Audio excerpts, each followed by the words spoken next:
Okay, it's time for episode 27, and with you as always is me, Chucky, and we've got Jigsaw. What is up, my homeboys? Yes. So we've got another 5 movies to discuss, and what's on today's menu? Yeah, it's a somewhat interesting, somewhat retro lineup tonight. Not one movie post-2000. So we have first up Body Count from 1986 in the Italian slasher. Then we have the Apple classic King Cobra from 1999. Then we throw in a thriller titled The Rain Killer from 1990. Then we have Frightmare from 1983, not to be confused with the Japanese movie with the same name. And lastly, we finish up with a classic that I'm somewhat surprised we haven't talked about yet. 1984's A Nightmare on Elm Street. It should be a pretty fun conversation. Body Count from 1986, which is pretty much a typical camp slasher. I guess the difference here is that it's an Italian slasher compared to a lot of the more American slashers, but this one, like most of them, they mostly follow a group of young adults who are being attacked by something from the woods, which is believed to be cursed by an ancient Indian shaman. So, I mean, this is actually a first time watch for me. I've kind of seen people talk about the movie a little bit here and there, and it's something I've been meaning to get around and watch. I mean, I have a little bit of interest in it, considering the director, who we all know is most probably famous for Cannibal Holocaust. Now, I'm just wondering, is his name pronounced Ruggero Deodato, or is it Ruggero, or how do you pronounce his name? I am not entirely sure. Anyways, I'll call him Ruggero. He is a classic director, though, so. Yeah, so, you know, there's some potential here with this movie. I didn't end up enjoying it as much as I was hoping to, but I still thought the movie was okay. I'm kind of a little surprised, because considering the director, you know, I've seen Cannibal Holocaust and Cut and Run and things like that, and I was kind of surprised that this movie didn't seem to push as many boundaries as those other movies. I mean, I wasn't looking for something as shocking, but I just thought this was not necessarily all that special in comparison to most other slasher movies that are out there, so that surprised me a little bit. Well, as everyone knows, I'm a big fan of slashers, so I have a hard time giving any 80s slasher even a moderately bad rating. And I generally found this somewhat enjoyable, but there were definitely some issues with it. Some of them were just like production issues. I mean, some of the lighting in this movie was just really poor, and that's not usually an issue I have with most horror movies, but I noticed it pretty badly here. And the story itself, it seemed a bit more, not necessarily confusing, but it seemed a bit easier for me to lose track of a few things. You know, some of these characters are really fully developed, and I feel like there's maybe a bit too much going on at times without fully letting us know who these characters are. Because we have these two groups of kids coming up to the compound. I think one is a group of like 5 people, the other group of like 3 people, but they're pretty much indistinguishable past like the 30-minute mark. And there's a few other characters that might stand out. There's this really goofy guy, but honestly, most of them aren't that memorable. So, and also the finale was sort of a disappointing time in my opinion. Like when we finally found out who's behind all of this, it wasn't really a shock. But more to the point, even the last scene, like when it turns out, oh my god, it's another guy who's behind it. I'm not even sure what they were going for, to be honest. But yeah, I mean, there's a lot of like, especially in the beginning, there's a lot of these really quick cuts. Like, for instance, there's a scene earlier in the movie where this one girl's being attacked at nighttime, and I wish they showed the killer's face a little bit more yeah. earlier on. But then boom, 15 years later. Yeah, I mean, the cuts are so quick where they actually show him that you literally blink at the wrong time and you'll actually miss it. That's how quick it is. And speaking of that scene, I kind of find it quite funny how when the girl was trying to run away from the killer, she just kept falling over. It's not that hard to just turn and run. It didn't even seem she was like falling over a log or anything on the ground. She'd turn around and immediately fall over, screaming. Well, I'm not sure when the last time you were chased by a maniacal killer was, but it can be a pretty panic-inducing situation. Yeah, I just don't see myself falling over like that. And, like 3 times in a row, pretty much on the same spot. I mean, she was already in enough panic when she was hiding and running away and hiding and things like that, so I think at that point, the panic excuse wears off. But anyways, we're kind of used to it. It happens a lot in slasher movies. Yeah, one thing I want to say about this one, even though the movie as a whole I was somewhat lukewarm toward, and much like you, this is the first time I've seen this one. I've heard about this one for many years, but I just never got around to seeing it until now. But one of the things I will give the movie credit for is, even though the kills aren't necessarily amazing, I do think they're pretty decent. There's like a scene where this one guy gets his fingers cut off, chopped off by an axe, and I sort of enjoyed that. Another one where this character gets stabbed to the hand, and then like the killer twists a knife, and it just looked somewhat painful. So I do appreciate some of the kills in this movie. I just wish the lighting, and I just wish they had been filmed a bit better. Well, that's what I was saying earlier, where I thought the director would have pushed more boundaries with this movie. I mean, I guess there's a possibility that a lot of stuff is cut out of it, just to get it down to its R rating or whatever. But, I hope that's the case, because if this is just exactly what it was going for, No, actually, I do have one question for you, because this bothered me throughout the movie.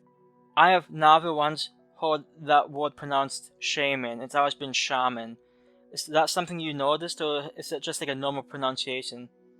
To be honest, I think I've more heard it referred to as shaman, but I think either is fine. Yeah, I just, as soon as I heard that the first time, I thought it was a mistake, and then they kept saying it. I'm like, what's going on? So, but yeah, that's a very small nitpicky thing, but there you go. Yeah, it's like a tomato type thing. Also, on a side note, I thought this movie was I thought this movie was dubbed, but apparently it was made in English. It's, I mean, some of those voices sound like bad American dubbed voices, but apparently they're not. I'm guessing some of these actors are Italian and some are either American or they have some sort of English background. Because obviously the director's Italian, it's considered an Italian movie. So I have to believe that maybe some of the people are dubbed, but the movie is still meant to originally be in English. That's my take on that. Because, I mean, David Hess is in it. He's obvious, as far as I'm aware, his native language is English. So, yeah. And same with some of the other actors in the movie, like the guy that plays the sheriff.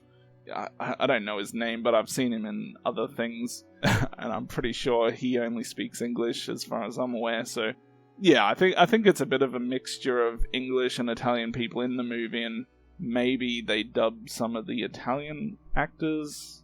I'm not sure. Well, I guess on the upside, you have some solid nudity. Yeah, well, I'm sure you really enjoyed that scene where the tubby dude. Yes. Goes inside for the orgy. I sort of felt bad for that guy, but I admit that scene was sort of funny.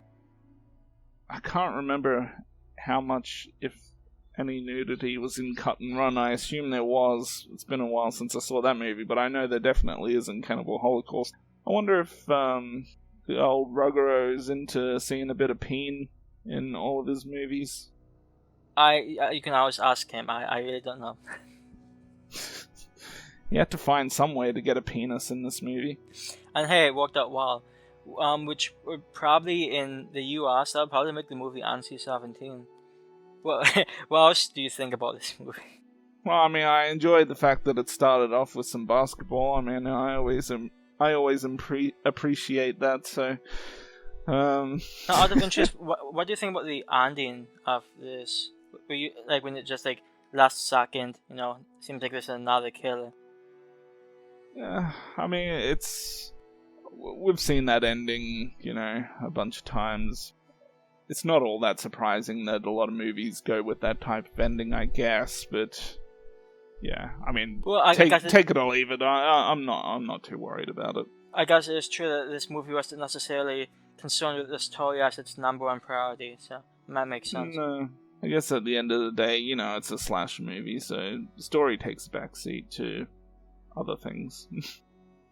I wish the movie did have more brutal kills. That's pretty much I think what would have made the movie a lot better for me, and being able to see the killer's face a little bit more earlier on throughout the movie. Did you at least enjoy the 80s synth music? It was okay. I didn't have any problems one way or the other with the music. Did you like the dance moves during that one scene? Yeah, they should go on American Idol or something. Oh, not Yeah. Idol, X Factor, whatever it is. I don't know whatever those dance shows are. Yeah, I suspect though, but when you get to the point where you talk about dance moves in the 80s slasher, It'd be acceptable if it was Friday the 13th Part 4. I mean, that has true. one of the most epic dance scenes of all time. Wait, is it that part 5? No, it's Part 4, Crispin Glover. Oh, yes, I'm sorry. David Dunsin. Okay.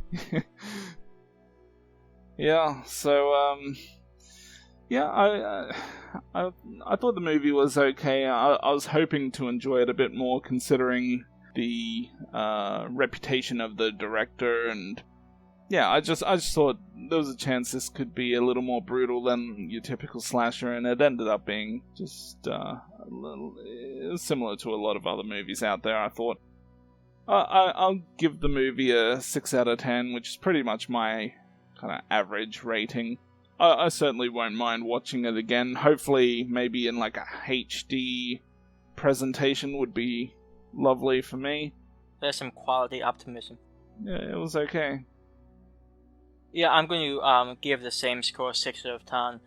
The movie seemed really scattershot. There's some well-done things and some things I really think they could have worked on. I mean, some of it would have been somewhat easy fixes. Like I said, I personally noticed a lot of lighting issues. They're just like made some scenes a bit brighter. That would have gone, just a little way to make it a bit easier to fully grasp. But as it was, it's an okay movie. I still think it's a bit below average, but it's a 80s slasher, so I mean you can't hate those. So I think a 6 out of 10 is fair. And if you're into seeing penis, there is a penis scene in the movie, so... Only one though, so if you want a lot more than one, you might want to look for a different type of movie. That's why Jigsaw didn't give it a higher rating. That is exactly why.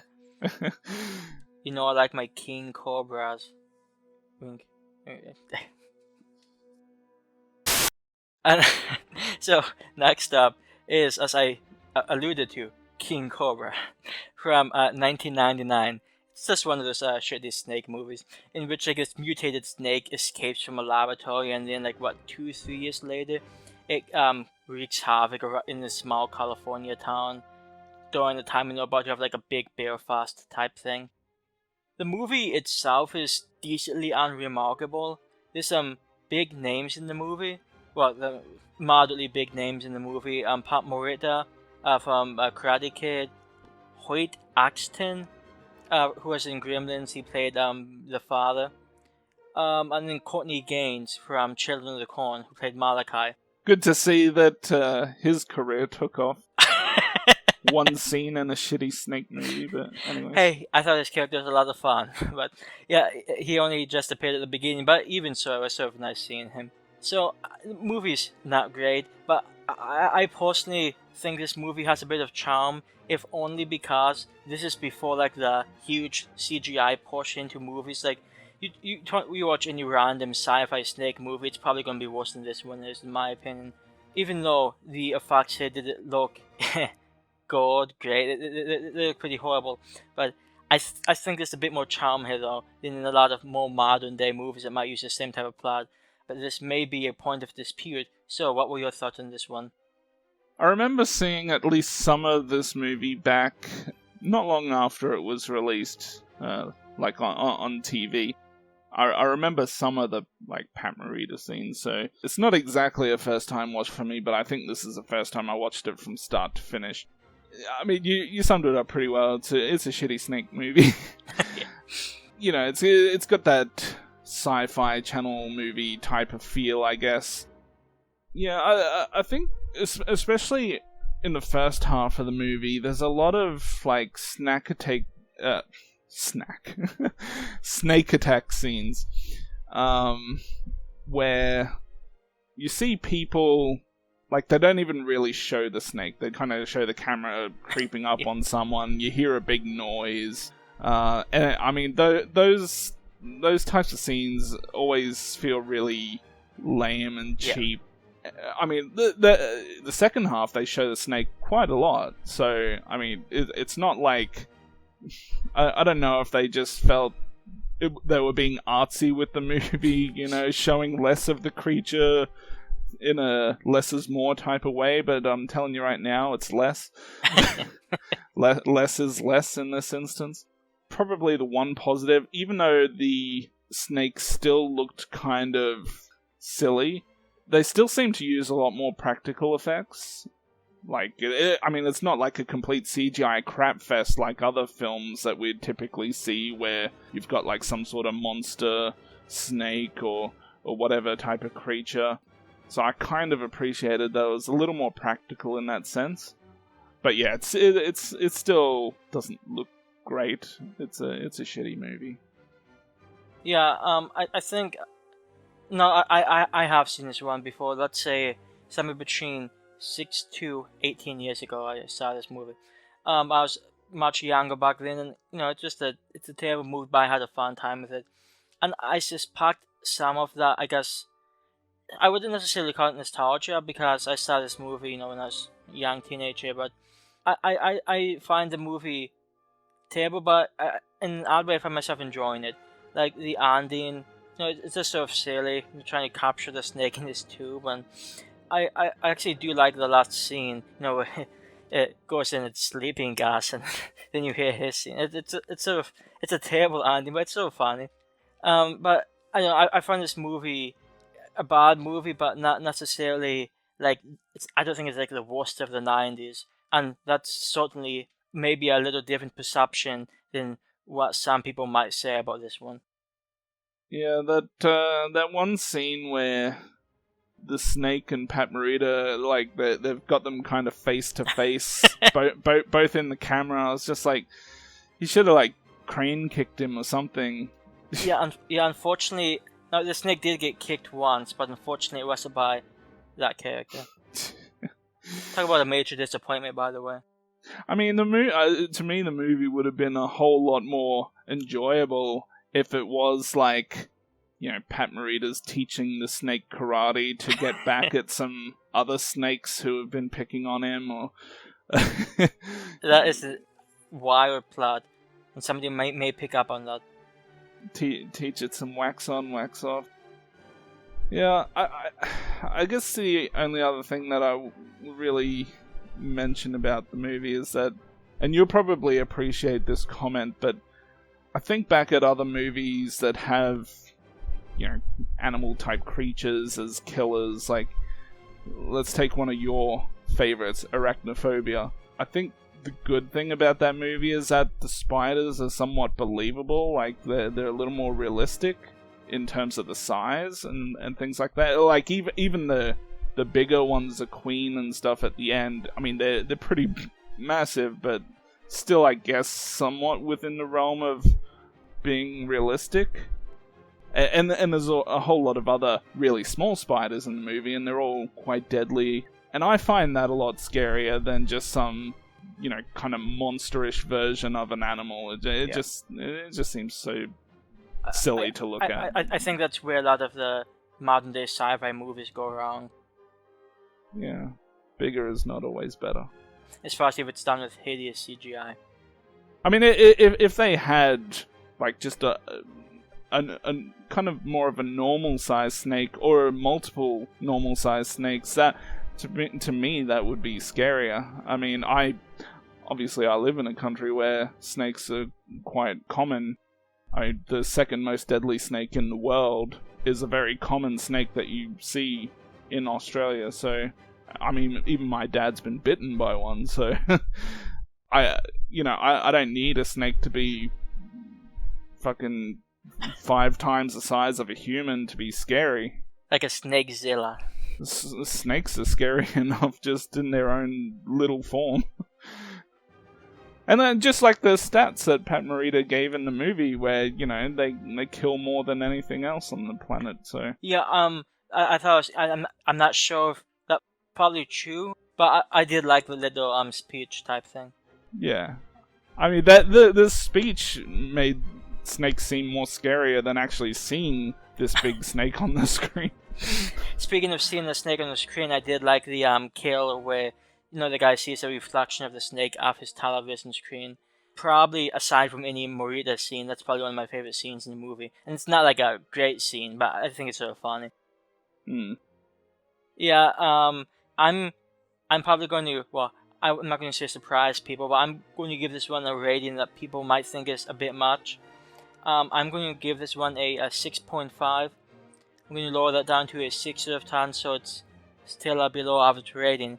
But as stupid as some of this movie is, I just can't help but compare it to more modern day, killer animal movies. Like, let's look at, grab a random sci-fi movie, and this is probably going to be, at least they tried more on this one. There's some nice faces to see. I mean, we've talked a lot about Morita, but I really did like seeing Axton here too.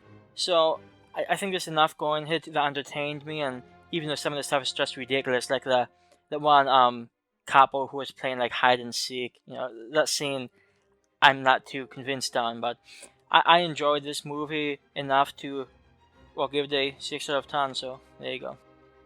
You should be drug tested. I probably should be, but I might fail. I'm going to give it a 4 out of 10.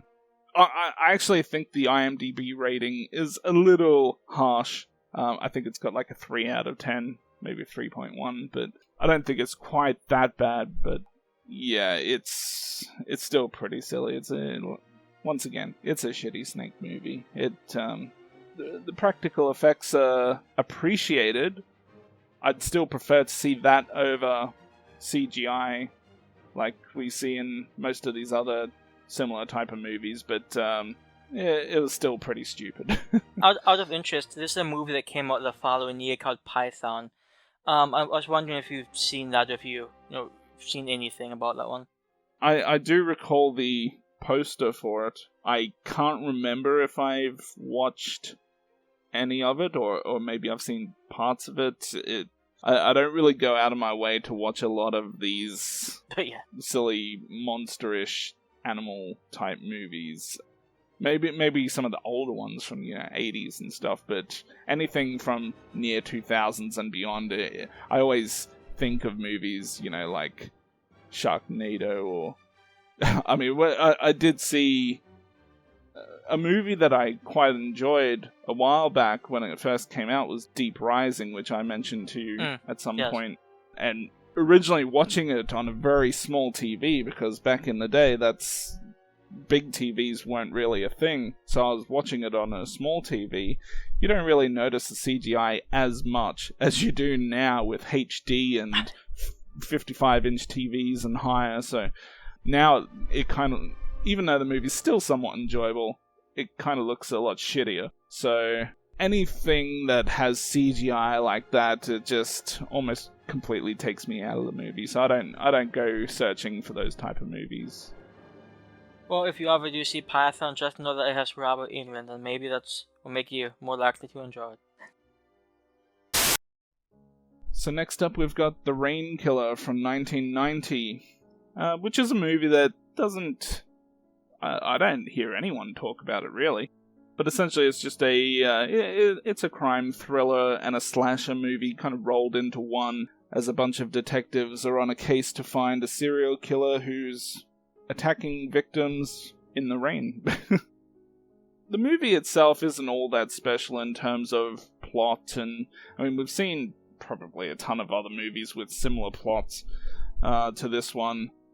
For me, the one thing that helps make this movie stand out is the fact that there's so many scenes with the rain. I actually kind of enjoyed that, because I mean, there's a game, I don't know if you're familiar with it, the game Heavy Rain.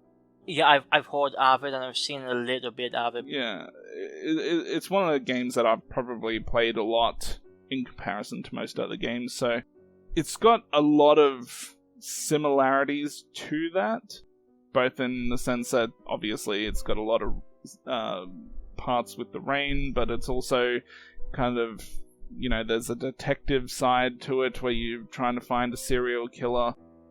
Yeah, it's just it just reminded me a lot of that, and even that game and this movie both kind of have this noirish type feel to it. It's not strong, but it's there, and I kind of enjoy that as well.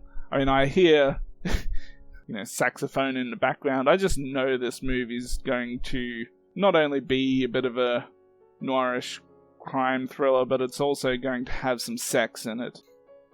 And it certainly has some sex in it. It does indeed. It almost ruins the movie.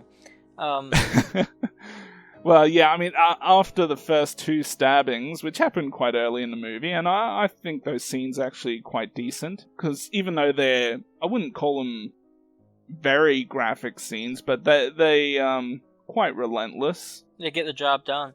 Yeah, and after those, the movie does, for a little while, kind of forget what it was just showing us, and then it goes into this person's having sex here, another person's having sex there.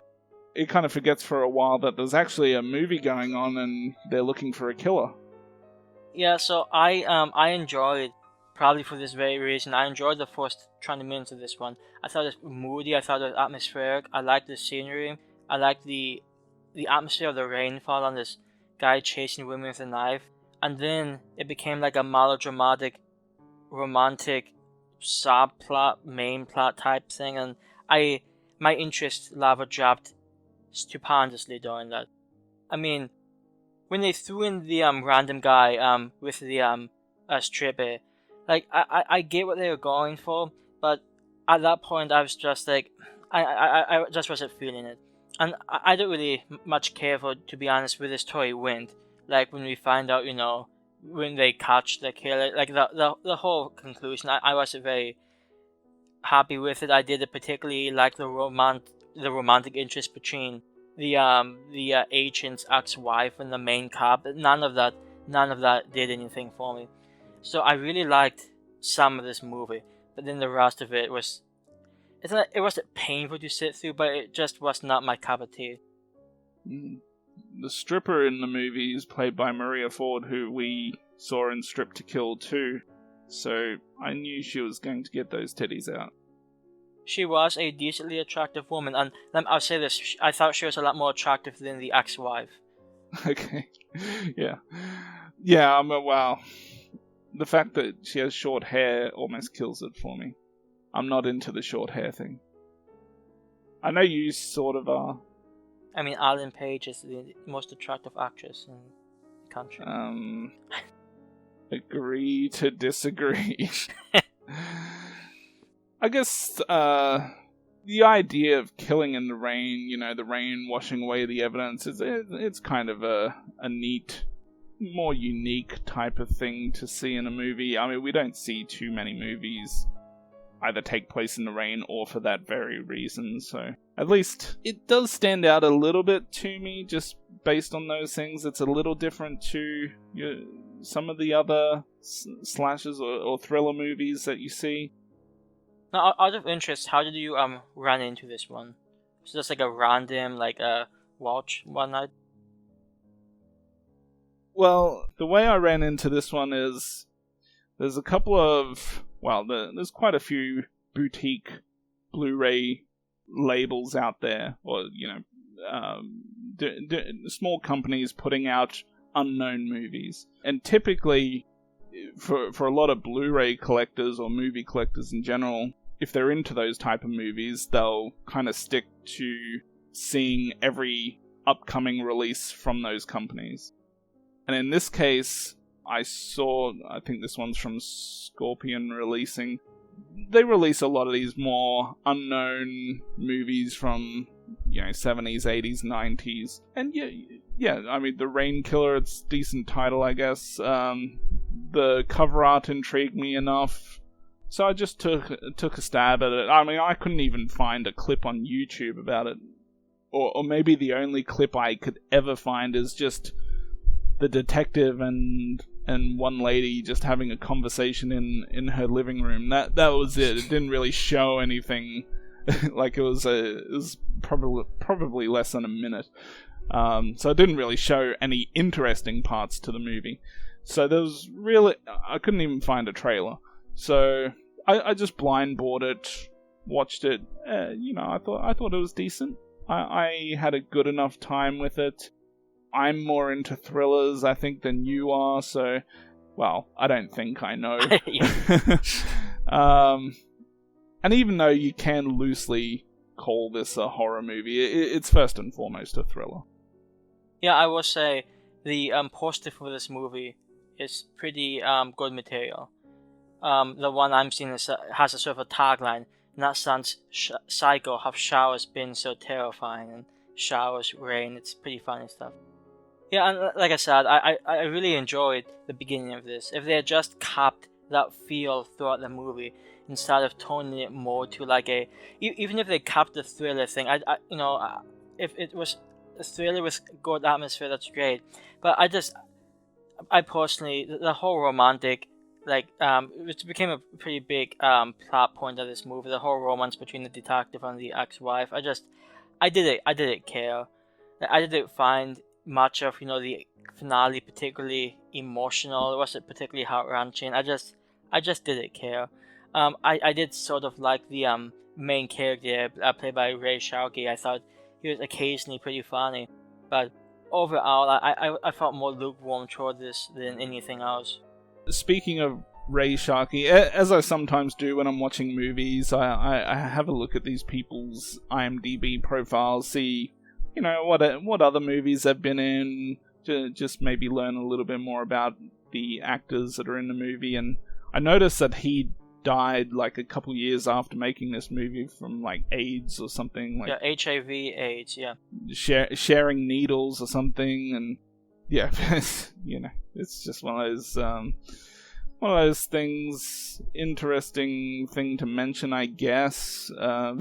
Well, yeah, I mean, it's not even like the guy's much, he's not really an unknown actor. He was in some somewhat big roles. Well, I mean, big might be stretching it, but he was a known quantity, so it is sort of disappointing. I personally don't think I've seen him in anything, but when anybody ever dies like that young, I think he was 40 years old, maybe? Yeah, 40.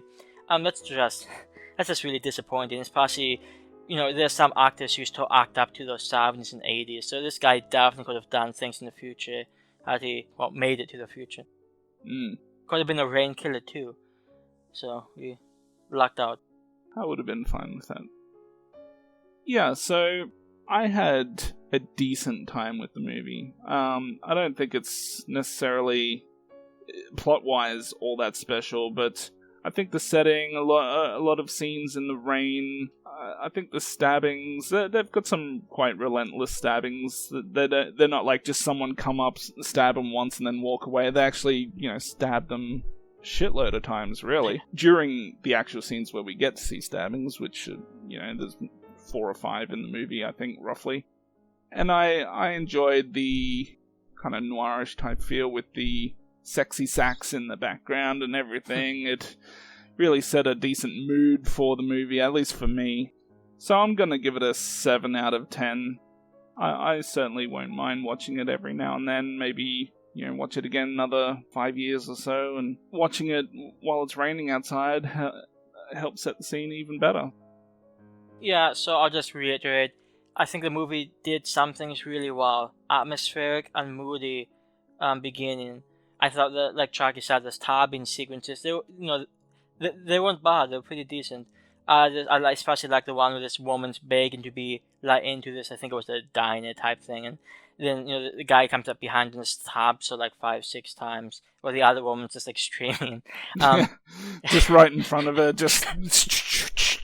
Yeah, like to be honest, I'm so surprised the guy didn't try to break in and kill that woman, but I guess she wasn't useful as a witness anyway. That doesn't crack me up. Yeah.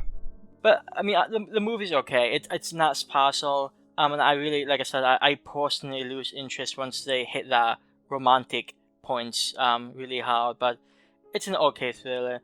So I'm just going to give this one a 6 out of 10. As my wife said while she was watching the movie, she didn't necessarily enjoy the movie, but she said she wasn't impressed with the titties. It didn't have any hot guys, and she felt the movie was predictable. So did she not find the detective guy hot? No, she didn't. So, that's a woman's perspective.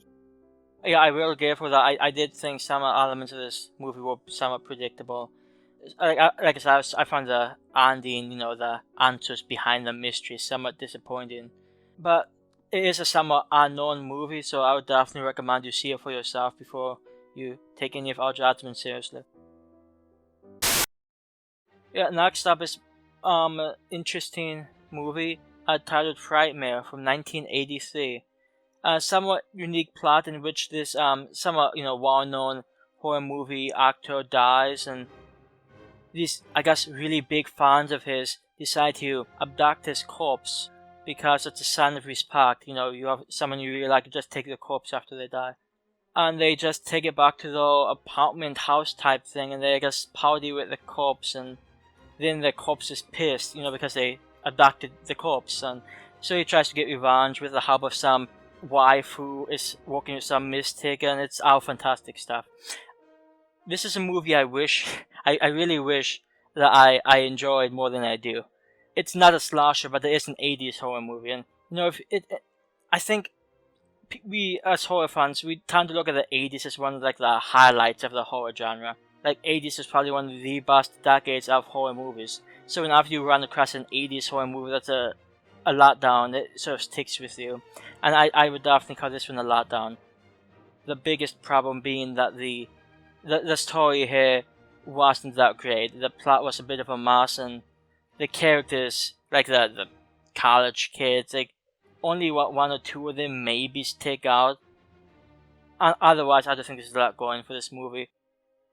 Yeah, I think I've seen at least some of this movie before, but this is another first time watch for me, I guess, from start to finish. It did fail a lot in keeping my attention throughout. Just, is this considered a trauma movie? I saw the title cards at the start that appear at the beginning of most trauma movies, so... Yeah, that's a good question. I know it was distributed by them, but I'm not sure if they actually... I'm not sure. Because, I mean, if it is, it's a higher quality production than I'm used to seeing from them. At least I thought it looked higher quality. But, yeah, the movie is kind of... It's trying to be scary, but it's not scary enough. And it's kind of campy, but it's also not campy enough to enjoy on that level either. So, it's kind of stuck in the middle of those, and I can't really enjoy it enough on either level. I felt it was quite mediocre. Out of interest, I did have one quick question for you. Is there any guy that you are a giant fan of whose corpse you would abduct once he died? I don't think I'd abduct any corpse. Yeah, I'm just checking, because apparently it's a thing. Yeah, I don't know, it's not something I've really thought about. Yeah, I have no answer for that. I don't know where to go from here after a question like that. Well, I will say there's two things about this movie. I'm not going to say that I necessarily liked, but I got some enjoyment out of it. There's a decent decapitation in this movie. It's not amazing, but it's a decent decapitation. And there's also a somewhat young Jeffrey Combs who is probably most well known for From Beyond and Reanimated. I think this movie was filmed in 81 and it wasn't released until 83. So, but it's sort of interesting seeing Combs here, but again, his character doesn't really make much of an impression. Yeah. I was kind of interested in the beginning where they break in, they're about to take his body, and I thought, okay, if they're gonna lock them into the, what do you call it, mausoleum? Yeah, something. If they're going to be kind of locked in and then have to find their way out, I don't know, maybe I would have enjoyed that a bit more. Of course, by that point, there would have been a One Dark Night ripoff. Yeah, well, I mean, One Dark Night wasn't that great to me, so I'd certainly welcome a movie that does a better job of that idea.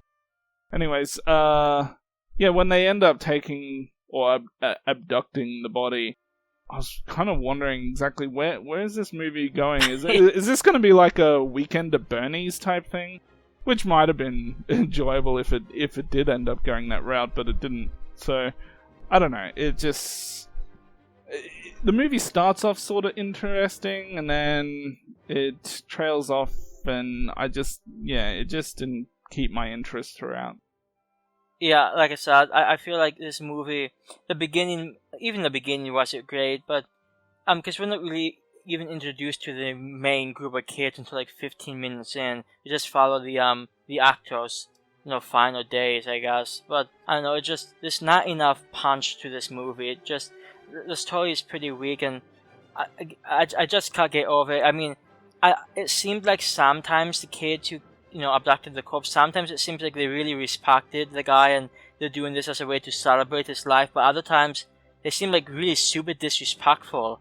And I just, if they had stuck to one or the other, any type of consistency would have been nice here. But sometimes it's really decent, sometimes, it just didn't work for me. And it just bothered me, and the story, I get that the guy wants revenge for what's happening. And like I said, the decapitation's decent. This one individual gets set on fire, which, it was okay. But there's not really much, I guess this guy does get his tongue, not pulled out, but I guess pulled forward, which was, again, a scene that you might hope would be more fun than it was. But there's just not that many really memorable things here. And for an 80s horror movie, that's just really disappointing. I'm going to give this one a potentially generous 5.5, but because I really had problems with this, I'm going to lower it down to a 5 out of 10. I found this easily the most disappointing movie of the night, which is I'm just going to guess it's probably not an opinion that Chucky shares, but I was deeply disappointed by this one, and I've seen this once before and I didn't much like it then, so I'm just seeing it again sort of confirmed that for me. So it's not an 80s movie I'd recommend. Some might say it's even a frightmare. Bravo. It's definitely on par for worst movie of this show, but I still think King Cobra is probably a little worse. I'm gonna give it a 5. I was tossing up between 4 and 5, but I'll give it a 5, which is just a little bit of a higher score than King Cobra. Yeah, like I said, the movie, it starts off interesting.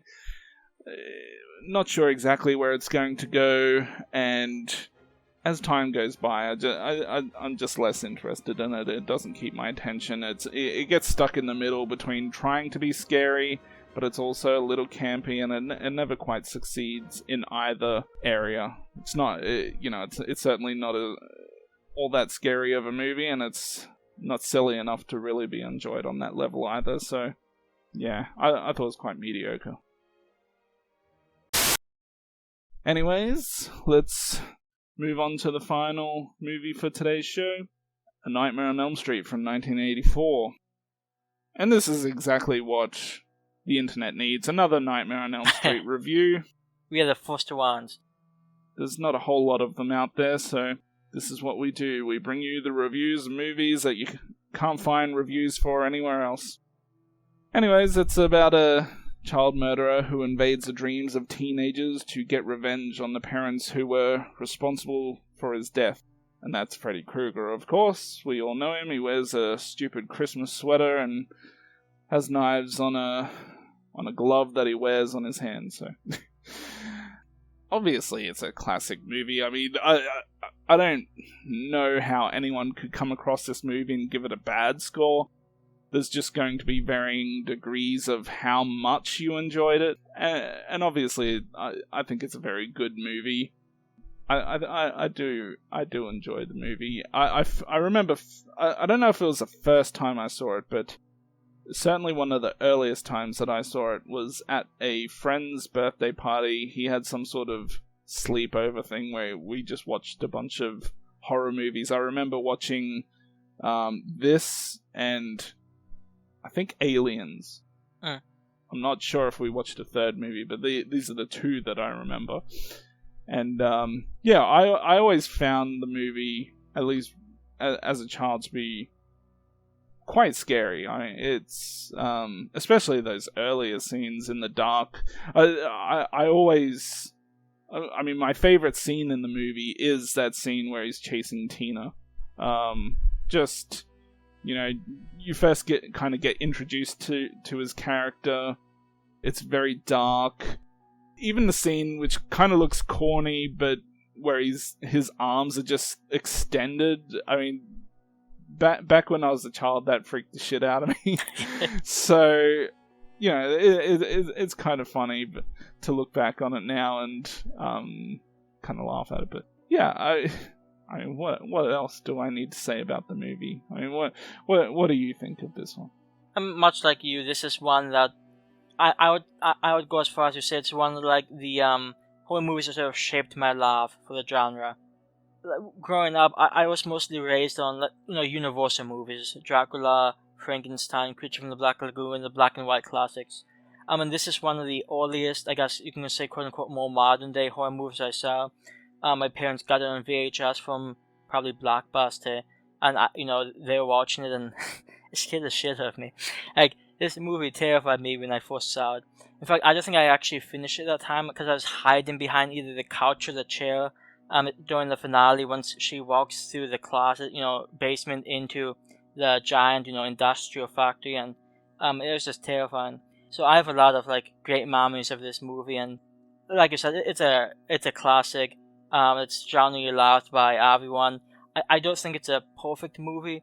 There's always been, no matter how many times I've seen this movie, there's always been one sequence that I don't fully understand the logic behind it. But for the most part, I mean, the movie is pretty much, it's a score the first time you see it as the most recent time, and it's a movie that you can watch pretty much any time you see it down. Generally, I need to watch a movie from beginning to end, but there are times when this just happens to be on TV, and I just watch it from wherever it's at because it's such an entertaining movie. Especially seeing Nancy turn into sort of a kick-ass heroine toward the end when she's trying to blow Freddy up with a light bulb, or throwing gasoline on him, setting him on fire. It's just fun stuff. Actually, I should mention that there is one other scene in the movie that I typically also am fond of, which is the body bag scene. Don't forget your hall pass. Hey, and it's got Lin Shaye as the teacher. I'm going to, I guess, one of my favorite sequences in this movie is the dream sequence right before Tina's death. I mean, Tina's death itself is, great, where she's being, dragged along the walls, but the dream sequence beforehand, where he's walking down the alleyway and his arms, are elongated. I really like that sequence, especially when he pops up behind the tree. It just, on that line, "This is God." I just really like the whole 3-minute scene. I just think it's fantastic, and there are plenty of great scenes, like the body bag scene. I just the fact that Nancy's walking down the highway and then leaves start blowing in the highway, and it becomes more like a fantasy type thing. There's a lot of really great things in this movie, and obviously it's a movie a lot of horror fans love, and I think they love it for good reason. And among them, Robert Englund's very strong performance as Freddy Krueger. I mean, he basically makes this horror guy into a household name. I think he does a really good job with it. Bit of a corny ending, though. Yeah, the ending is an interesting choice. even when as soon as Nancy and her father, played by John Saxon, who I really like in this movie, get up to the bathroom and they see Friday on top of the mother. Like from that point on, I don't understand anything that's going on in the movie. Like the ending. Oh, I think when you stop drinking, it's just confusing. I just think it makes much sense, but I do think it's in its own nostalgic way. I think it's corny fun, like especially the final scene when she's just poured through the window. It just looks so horrible, but it's just fantastic. I mean, who can legitimately hate that besides Wes Craven? Yeah. What do you think about Johnny Depp? I mean, I like Johnny Depp from the early 90s and 80s, I guess. He's a bit of a douche in more recent times, but, I don't really care about him. I'm glad he dies. One thing I wish I had seen more of in this movie was, I guess Nancy and Depp's character were dating, but we didn't really see much of that. And I wish that, just like that conversation they were having toward the end about, how Nancy's into survival. It just, that conversation itself seems a bit awkward. But they just didn't really seem like friends at different points in this movie, which, it's a small thing, but I just wish they had done a bit more. Another point I want to bring up, the poster for this movie, which I'm looking at right now. It's just fantastic. One other thing I'm thinking about is, and I don't know when exactly at what point they did this, but we're all familiar with the Nightmare on Elm Street TV series. I assume you've at least watched some of those episodes? I just watched the first two-parter where it gave the origin. There is one episode, I think it's called A Photo Finish, where some detectives are trying to solve some sort of murder, and Freddy actually makes an appearance in the actual episode, kind of more towards the end, but he's involved in the actual story, and that particular episode, for some reason, still kind of sticks with me. It still feels somewhat scary to me. Kind of gives me similar vibes back to the original movie in terms of how it scared me, but certainly looks a lot cheaper than the actual movie itself does. But I would say if there's any episode out there from the TV series to watch, I would recommend that one. I think it's called A Photo Finish. So if you can find it, watch it. I'm sure you'll enjoy it on some level if you enjoy A Nightmare on Elm Street, the movie. Yeah, I'm just reading about it, and it looks like one of the main characters in the episode is played by Patty McCormick, who is a pretty classic actress. So that's even another reason to go find that one. I've not personally seen it, but it does sound interesting. How do you feel about the bathtub sequence?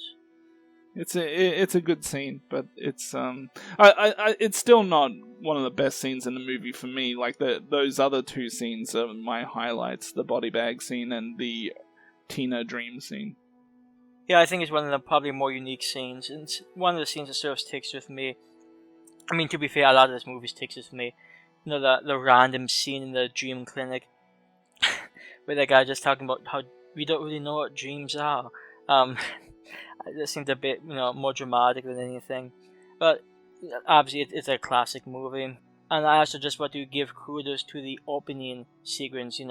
I just, with Fred is making the glove, and Tina's just walking around this huge industrial factory, and I just think it looks really effective, and it's just a fantastic way to open the movie. And of course, that line, "You've got to stop that type of dreaming." Some quality advice. I also really like Nancy's reaction to seeing the bars on her windows. That just cracks me up every time. She just sort of slams the door open, screaming just screaming, "Mother!" Like she's just pissed. I always like this. Like this is just one of those movies. It's sort of like a feel-good movie. I've seen this one so many times. I've seen it drunk, I've seen it high. I can watch it in any state of mind, and it's just a fun time. I especially like Ronnie Blakely, who plays the mother. Just her scenes where she's just so out of it. which is just like trying to hide that, Friday's hat. Nancy knows, hey, it's the hat. She knows it's right there. She just put it away. And it's just there's so many small things in this movie that combine into just a fantastic experience. And at the expense of me talking too much, just a fantastic movie. It's not perfect, but it's one of the best 80s horror movies in my opinion. And it's not even like a really big debate in my mind. It's just one of the best 80s horror movies. 9.5 out of 10. And the more I think about it, I actually have this rated right now. I have it rounded down to a 9 out of 10. But the more I think about it, I'm just going to round this up to a 10 out of 10. I put my money where my mouth is. I mean, I've been struggling between giving either an 8 or a 9, and I know a lot of people, especially if I choose to give it an 8, they're going to be like, I mean, how are you going to give this an 8, considering most people probably give it a 9 or a 10 out of 10? Obviously, the majority of the horror fans out there would probably say this is a better movie than, say, Child's Play, but obviously I like Child's Play more, because it's my favorite movie. How does it feel being so wrong? It feels good. I'll give it a 9. I'll give it a 9. Now, I guess here's the random question of the night. Aside from Nightmare on Elm Street, what other movies terrified you when you were a kid? Well, my two favorite horror movies, Child's Play and the original It, they both did, and I guess that's why they're my top 2, but well, there's beyond how they scared me, there's other things I like about them, but it's an interesting question, because I really have to think. You have to find your inner child. Yeah. I just thought this one up because, there's always, well, for a lot of people, there's like some random movies, everybody maybe was scared with Nightmare on Elm Street or It. I mean, it's probably one of the most common movies I hear when this type of questions brought up, what impacted your childhood as far as horror movies are concerned. But this actually, and I probably mentioned this on the show before, but this is another somewhat forgotten Stephen King adaptation from the 90s called The Night Flyer, which is based off one of his short stories. I don't think the short story it's based off of is even particularly good, but the movie, it's one of those movies I saw bits and pieces when I was a kid, and it just terrified me, much like this one did. And in fact, I think I was even younger seeing scenes from that movie than this one. I just distinctly remember seeing scenes from Night Flyer when I was a kid, and I still remember which scenes too. So even though the movie itself isn't like necessarily great, when it comes to like, I guess, nostalgic horror feels, that's probably one of my most random, like, top rated ones.